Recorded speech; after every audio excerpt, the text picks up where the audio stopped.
Hello everyone, welcome back to Bards and Books. I'm Usman, and today I am going to be telling you about all the books I read in May.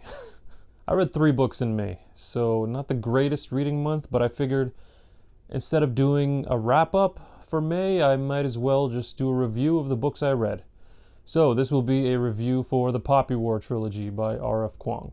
Now this was a highly anticipated series for me. I've had this on my bookshelf for over a year at least. I've been really looking forward to it, and I'm happy to say I did very much enjoy it. But it honestly felt less fantasy for me and more on the historical fiction side.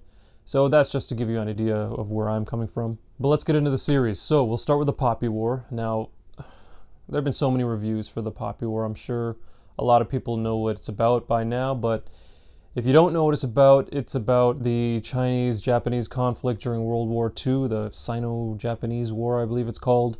So the historical references here to the geography, the geographical locations, the cultures, the people, it's very obvious, it's easy to decipher, it's all very easy to understand. Kuang writes very accessible prose, which is very good considering there's a lot of military stratagem and like tactical maneuvering and stuff in these books. Like it's about a war, right? It's based on a war. It's very war heavy. Now for me personally, it was a little easier to decipher because I was supplemented by the video from Alan called the History of the Poppy War, that video from Library of Alexandria. If you haven't checked out that video, you should absolutely check it out, especially if you're planning on reading the series. It can give you an idea of what's it about and what actually transpired. And just an FYI, Alan, if you're watching, I dream of the day where I watch part 2 to that video. I mean, it might not happen, but a guy can dream, right? Now, the main character, Rin, I'll just go ahead and say it. She's extremely hateable. I mean, she's a youth, so she starts off very naive, which is understandable.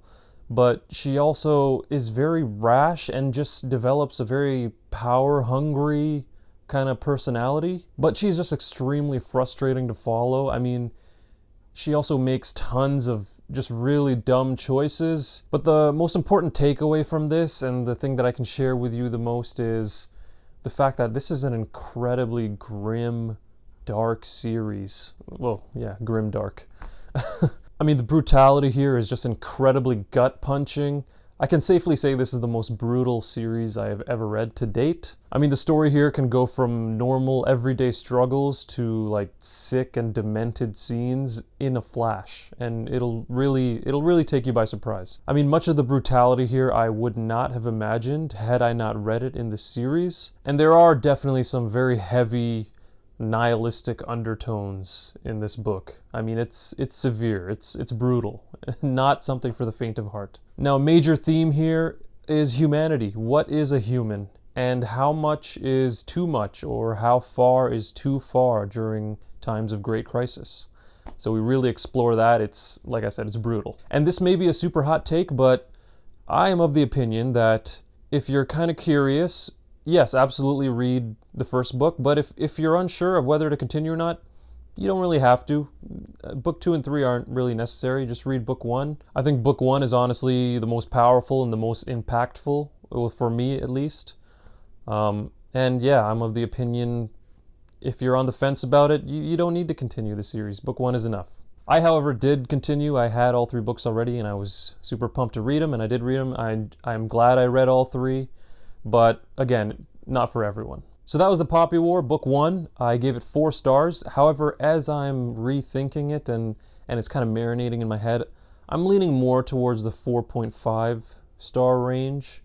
There were definitely some aspects of it that I could have done without or might have changed. But overall, it was super enjoyable and definitely up there for one of the top books I've read this year. So now let's move on to book 2, The Dragon Republic. And honestly, this was the weakest for me in the trilogy. I gave this, 3.5 stars? Whereas in the first book, we deal with a huge invading force. In this one, it's more civil war-y. It's more of a civil war. We have political infighting. Honestly, it just felt like the stakes were a little bit lower in this one. I mean, the overall threat to our protagonist just doesn't feel as big as it did in the first one. I mean, the Muganese, they were something else. But here it's more the country just trying to restructure itself, and yeah, a lot of Civil War vibes happening. It got a little bit tedious at times because of the lower stake feeling. There were definitely many battles and sieges in this one. If that's your thing, then you'd probably enjoy this book a lot. And that made for a nice even pacing throughout the whole book, so that was nice. Rin is still incredibly naive in this one and super frustrating, and is put into a lot of positions where she proves herself incredibly inept to deal with. But the biggest thing here for Rin, which is really nice, is we see how broken she is, and she's trying to find her purpose, her self-worth, and she's just lost. She doesn't really know what she's living for anymore. And ultimately, all the main characters here are definitely going through some severe trauma.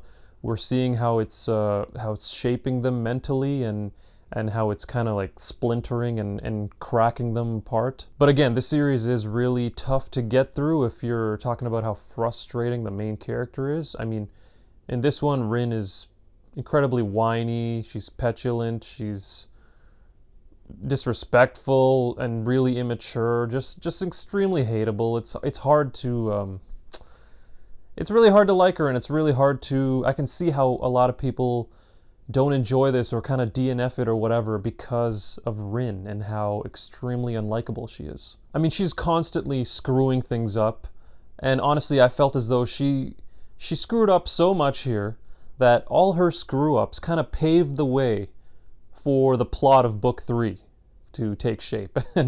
and going into it, after finishing Book 2 and going to Book 3, I'm like, okay, let's see all the other things she screws up here.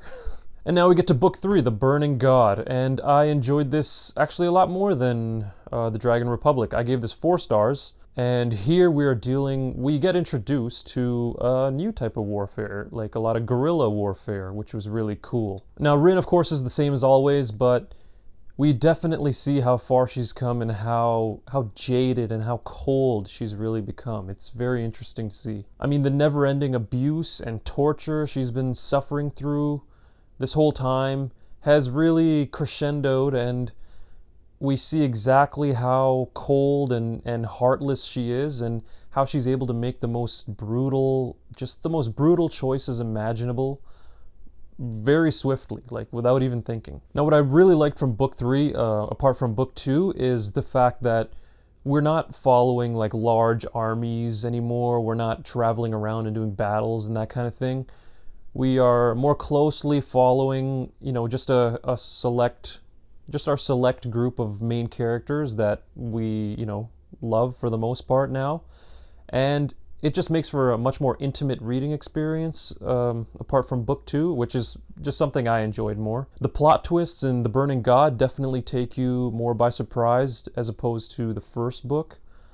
So that was really cool. And another big takeaway here is that for me, like, there were just some moments of just cold-heartedness that I read in this book where I had to just put it down for a moment and just stare at the wall and kind of just ponder what I just read. There are truly moments like that in this one. Well, throughout the whole series, but this one a lot more for me. But that's really it. That's all I can really say without giving any spoilers. I want to keep the spoiler free. One of my most favorite trilogies of all time, I can say, as of right now. I haven't read a whole ton, but this is definitely up there. I love the brutal, grimdark aspects. It was really cool. And combined with history, another thing I really love, it just made it super enjoyable for me.